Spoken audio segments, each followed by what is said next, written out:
이번에 우리 구역공과가 말씀과 사명, 말씀이 우리의 신앙생활에 어떤 역할을 하고 있는가, 그것을 교훈하고 있는 것이 우리 구역공과의 내용입니다. 지난 시간에는 말씀과 예수 그리스도, 또 말씀과 사명, 오늘은 말씀과 성화라고 하는 공과입니다. 우리가 예수님을 믿는다. 예수님을 믿는 그 순간부터 천국을 소망을 하고 살아가게 됩니다. 우리가 천국을 소망한다. 그것은 우리 또 다르게 표현을 하면은 천국을 소망한다. 천국을 사모한다. 이것은 우리의 성화, 영광의 나라를 위하여서 우리가 변화되어 가는 그것을 이야기를 하고 있는 것과 같은 거거든요. 그렇다고 하면은 우리가 신앙생활에 있어서 성화, 주님을 닮아간다, 천국과 가까워지 나아간다, 이것은 필연적인 그런 사건인 것입니다. 이번 공과는 바로 말씀과 성화, 거룩하게 변해야 가는 것, 주님을 닮아가는 것, 천국과 가까워져 가고 천국을 소망을 하는 것, 그것에 대한 이야기입니다. 성도는 부르심의 말씀을 따라 모든 행실을 거룩하게 해야 된다고 하는 겁니다. 오늘 구역공과의 이 배경이 되고 있는 말씀이 베드로전서 1장의 말씀입니다. 베드로전서는 우리에게 이 환난 가운데서 살아가고 있는 사람들에게 메시지를 들려주고 있거든요. 우리가 받은 이 구원은 구약의 선지자들이 그렇게 소망을 했던 거라이죠. 여러분, 아브라함을 한번 생각을 해보십시오. 아브라함은 하나님의 약속을 받고 그것이 이루어지기를 위해서 얼마나 기다리고 소망을 했습니까? 구원이라고 하는 것은, 우리가 받은 이 구원, 예수님을 믿어서 구원을 얻는 이것은 구약의 성도들이 부지런히 연구하고 기다리고 살폈던 말씀입니다. 선지자들도 그랬잖아요. 선지자들의 메시지가 예수님이었잖아요. 구원에 대한 이야기였습니다. 그리고 또 여기에 대해서, 이것에 대해서는, 이 예수 구원에 대한 이거는 천사들도 이게 어떻게 될 것인가, 천사가 다 아는 것이 아니잖아요. 천사는 전지자가 아니고 천사는 하나님의 심부름하는 피조물이잖아요. 그러니까 하나님의 심부름을 하고 있는 천사도 이 구원이 너무너무 신비한 거예요. 베드로전서에 보면은 천사가 허리를 굽혀려 갖고 이게 도대체 어떻게 되는 건가, 이렇게 살펴보았던 내용이라고 했습니다.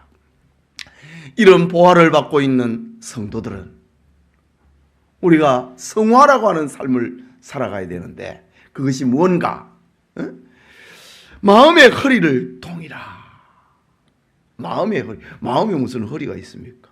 그러나 이 당시의 유대 사회에서는 어복이 이 두루마기처럼 긴 옷이었습니다.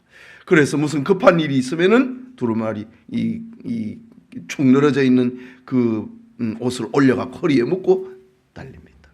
그걸 마음의 허리다. 사람들이 활동을 할 때에 활동의 자유와 어떤 효과성을 위해서 이 옷을 올려갖고 허리에 묶고 신속하게 움직였거든요. 그것처럼 마음의 허리를 묶으라, 근신하라. 그리고 삶의 소망을 예수님의 재림의 날에다가 두어라. 이게 성화라는 겁니다. 성화가 다른 것이 아니고 바로 이거라 이거지요. 그러면서 주님의 말씀을 따라 모든 행실을 거룩하게 하라. 이것이 성화다. 성화의 삶을 살아가는 원리, 그것은 주님의 말씀을 따라 그 모든 행실을 거룩하게 하는 것이다 라는 내용입니다. 둘째 단락에서 성도는 그 이 성화를 대해서 설명을 하면서 구속의 말씀을 따라서 나그네로서의 삶을 살아가는 것이다. 성화를 설명을 하면서 나그네의 삶을 살아가는 거다. 나그네가 뭡니까? 고향, 자기 집이 아닙니다. 어떤 목적을 위하여서 잠시 내 집을 떠나온 사람입니다. 그럼 불편하지요. 나그네는 보호자가 없습니다. 예. 그래서 우리가 해외 여행을 한다든가 그럴 때는 늘 조심하잖아요. 여권 잃어버리면 큰일 아닙니까? 그래서 여권을 복사도 해놓기도 하고, 특별한 보호자가 없으니까. 물론 이제 대사관이라든가 영사관이 있지만은 저 지방으로 내려가 보면 이런 게 없잖아요. 그러니까 얼마나 조심해. 소매치기도 조심을 해야 되고, 또 강도도 조심을 해야 되고, 또 어떤 일에 함부로 끼어들지 말아야 되고, 이게 나그네로서의 어떤 삶이 있잖아요. 예. 나그네로서의. 예? 나는 여기에 불편을 감수한다. 그러나 나는 여기 어떤 목적을 위해서 존재한다. 하지만 시간이 지나면 나는 내 본향으로 간다. 성화라고 하는 말을 나그네로 설명을 하고 있다. 이런 삶을 사는 것이다. 그러면은 성도는 어떻게 나그네로서의 삶을 살아갈 수 있는가? 그건 역시 하나님의 말씀이라. 예수님을 믿고 예수님을 향한 소망을 두고 하나님께 구속을 받았다고 하는, 구원받았다고 하는 그 하나님의 말씀을 붙들고 나그네로서 살아가는 것이다. 또 성화에 대한 이야기를 하면서 성화적인 삶은 대전제는 행실을 거룩하게 하는 건데 그 거룩하게 하는 그거를 설명을 하면서 나그네처럼 살아야 된다. 그리고 마지막에는 이제 형제에 대해서 형제를 뜨겁게 사랑하라 라는 형제 사랑에 대한 이야기입니다. 이거는 예수님께서 주신 새로운 계명입니다. 하나님을 사랑할 뿐만 아니라 이웃을 사랑해라 이거죠. 내가 너희에게 새 계명을 주노니 서로 사랑해라 라고 하는 겁니다. 그렇다면 우리가 어떻게 형제 사랑을 또 할 수 있는 것인가? 베드로전서 1장 23절과 25절에 보면은 너희가 진리를 순종함으로 너희 영혼을 깨끗하게 하여 거짓이 없이 형제 사랑하기에 이르렀으니 마음으로 뜨겁게 피차 서로 사랑하라 라고 이야기를 하는 겁니다. 예? 진리를 순종함으로 역시 하나님 말씀입니다. 자, 지금 오늘 공과는 성화에 대한 이야기입니다. 성화, 하나님의 말씀과 성화. 나그네처럼 살아가는데 나그네처럼 어떻게 살아갈 수 있는가? 하나님의 말씀과 또 형제를 사랑하라. 어떻게 형제를 사랑할 수 있는가?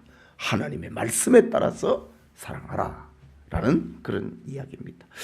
자, 마지막 단락만 읽어봅니다. 이와 같이 하나님은 그 말씀으로 성도를 부르시고 나그네로 살게 하시며 형제를 뜨겁게 사랑하게 하신다.